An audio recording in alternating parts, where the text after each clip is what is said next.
Hi అందరికీ చాలా రోజుల తర్వాత అయితే ఒక వీడియో చేస్తున్నాను. అందరికీ హ్యాపీ సంక్రాంతి. ఇదైతే గుంటూరు డిస్టిక్ బాపట్ల బీచ్ ఇది. మన 2 వీడియోస్ అయితే చేశాను. ఒకటి గోవాను కూడా చూశాను. ఇప్పుడైతే మరి బాపట్ల బీచ్ దగ్గరికి అయితే వచ్చేసాము. 2 వేరియేషన్స్ అయితే మీకు క్లియర్గా నేను ఎక్స్ప్లెయిన్ చేస్తాను ఈ వీడియోలో మాత్రం. ఇది లోపలికి వెళ్తున్నాం. ఇది ఓన్లీ డేనే ఉంటుంది, గుర్తుపెట్టుకోండి, నైట్ ఉండదు. ఓన్లీ డేనే ఉంటుంది. మార్నింగ్ 6 నుంచి ఈవినింగ్ 5 వరకే ఉంటుంది. సరే, ఓకే. అదైతే గోవాలో ఉన్నదానికంటే ఇదైతే చాలా నీట్ అండ్ క్లీన్గా ఉంది. ఇప్పుడిప్పుడే టూరిజం కూడా డెవలప్ చేస్తుంది ఏపీ గవర్నమెంట్. ఇది మనది, మన గుంటూరులో, మన బాపట్ల. ఇంకా చాలా బీచెస్ అయితే ఉన్నాయి ఇక్కడ. మనం అన్నీ చూసుకోవచ్చు. 2 డేస్లో మొత్తం కవర్ చేసుకోవచ్చు. ఫ్రెండ్లీ బడ్జెట్లో ఉంటుంది. ఇక్కడ ఏ ఒక్క ట్యాక్సీ స్కామ్స్ కానీ, ఏ ఒక్క రూమ్ స్కామ్సే కానీ, ఇంకా ఏ బైక్ స్కామ్సే కానీ ఏమి ఉండవు. ఫ్రెండ్లీ బడ్జెట్లో ఉంటుంది. మనం ట్రైన్స్ కూడా అవైలబుల్ ఉంటాయి, బస్సెస్ అవైలబుల్ ఉంటాయి.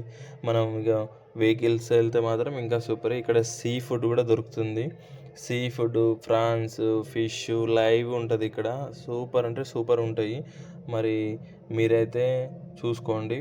ఇంకా నేనైతే ఈసారి విత్ ఫ్యామిలీతో వచ్చేసిన. మా వాడైతే, నాన్న ఎక్కడెక్కడ వెళ్తున్నావు నువ్వు, ఇంకో ఇల్లు ఏమైనా పెట్టినావు అన్నాడు. ఇంకా మా ఓన్ డౌట్ మాత్రం క్లియర్ చేసిన. మా మిస్సెస్కి డౌట్ రాకుండా మాత్రం ఫ్యామిలీని పట్టుకొచ్చేసిన. ఫ్యామిలీతో మాత్రం మస్త్ అంటే మస్త్ హ్యాపీగా ఫీల్ అయినాం. నా టూరిస్ట్ దాంట్లో ఇదే ఒక మోస్ట్ బ్యూటిఫుల్ టూర్ అనుకుంటున్నాను నేనైతే. ఎందుకంటే విత్ ఫ్యామిలీతోని మా ఫ్యామిలీ కూడా చాలా అంటే చాలా హ్యాపీగా ఫీల్ అయ్యారు. మా పిల్లలు కూడా చాలా ఎంజాయ్ చేసారు. ఇక్కడ ఫుడ్ కూడా ప్రిపేర్ చేయించుకున్నాం. ఇంకా మీరు ఎక్కడ ఉండాలనేది అయితే టెన్షన్ పడకండి. హోటల్ హెచ్ గ్రాండ్ అయితే బాపట్ల కూడా ఉంది. మీరు స్టే చేయడానికి హ్యాపీగా స్టే చేయొచ్చు. మనదే హోటల్. మీరు వెళ్తే మాత్రం మీరు మాత్రం హ్యాపీగా ఎంజాయ్ చేస్తారు. చూసుకోండి. ఇది మాత్రం గుంటూరు మనది, ఏపీ మనది. మనం ఏపీ టూరిజం కూడా డెవలప్ చేయడం మన బాధ్యత. ప్రతి ఒక్కరూ తెలుసుకోండి. గోవాకి వెళ్ళి ఆ